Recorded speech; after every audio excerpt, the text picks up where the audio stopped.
In 1933, Franklin D. Roosevelt was elected for President of the United States. His wife, Eleanor Roosevelt, broke the barriers of the stereotype of First Ladies. Her work changed the role of First Ladies forever, and the impact is immeasurable. Oh look, here she comes now. Oh, good morning. I was just on my way to check my mail. Why don't you join me?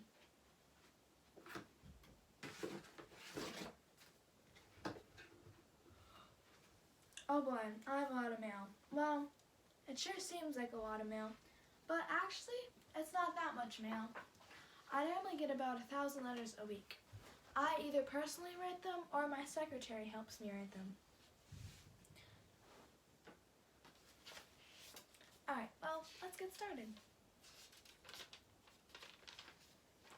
Dear Miss Roosevelt, I want to know a little bit about your past because my mom always talks about you and I want to know what she is talking about. Love, Susie. Well, I was born on October 11th, 1884. Remembering my childhood, I stated I was a solemn child without beauty, lacking entirely in spontaneous joy and mirth of youth. Sadly, my mom and dad died when I was 9 and my brother died when I was 10, so that meant I had become an orphan with my grandmother Hall.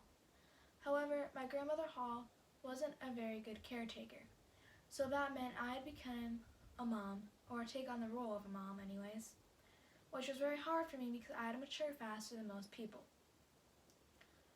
After that, I went to Allenswood Academy, where I met my headmistress, Marie Sylvester. She helped me out in many ways. One of the ways she helped me out was she told me to speak with pride and act like a lady, which I still do today. I got married in 1905 in New York at the St. Patrick's Day parade where Theodore Roosevelt handed me over to my lovely husband, Franklin Roosevelt.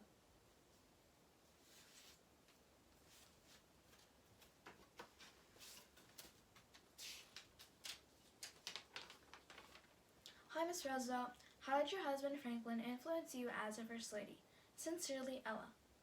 Well, when Franklin unsuccessfully ran for Vice President, I realized that I wouldn't speak to a segregated audience. He helped me gain my confidence and he helped me get more people to watch me speak. So that way I could be heard more often. And he also helped me with my political figure.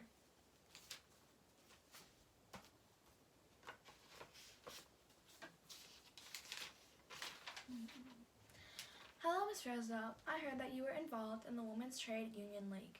How exactly did you do that? Love, Willis. Well, when he ran for Vice President, again, my politics increased. And then when he got polio, I had to help him out with his career, which also made me realize how much I love politics. So I decided to join something that involves politics, which happened to be the Women's Trade Union League.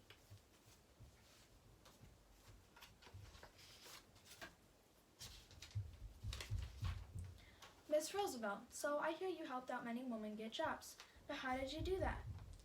Well, I curated a women's only press conference, which meant I would invite women over to the White House to talk about big main events, news that no one else would really know about, or maybe some news about in the White House. But I'd give them that information so that they could have better opportunities than the men, or just equal opportunities as the men.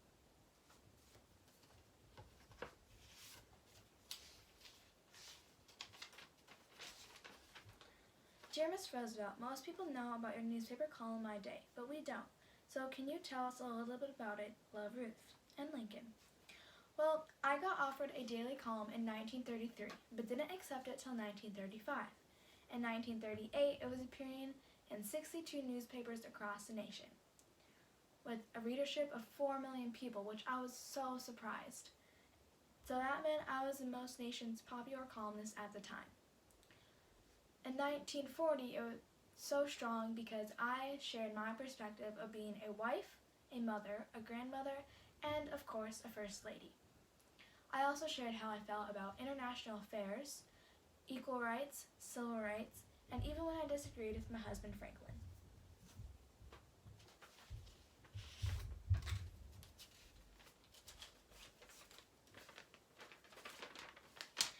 Dear Miss Roosevelt, can you tell me a bit about your My Day column because I'm a very curious boy?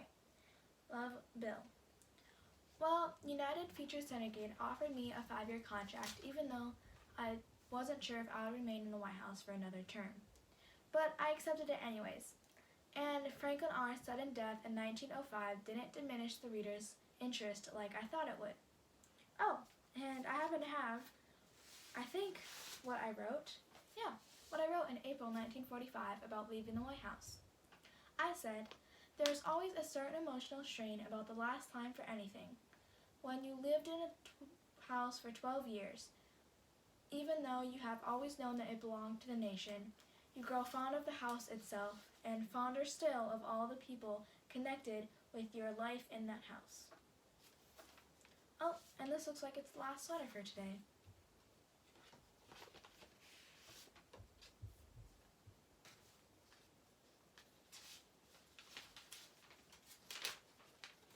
Dear Miss Roosevelt, can you tell me your favorite quote because I'm doing a school project? Bertha.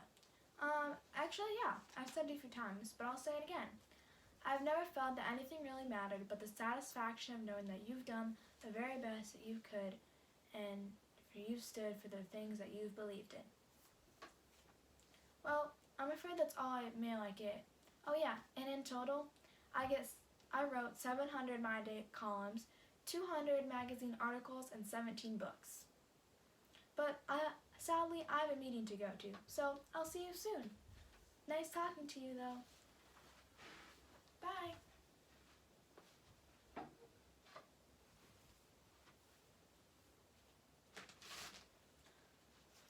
Oh, hello. I'm Ella.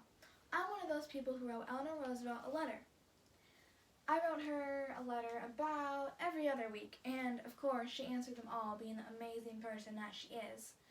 But sadly, I got this newspaper, and, well, I'll just read it.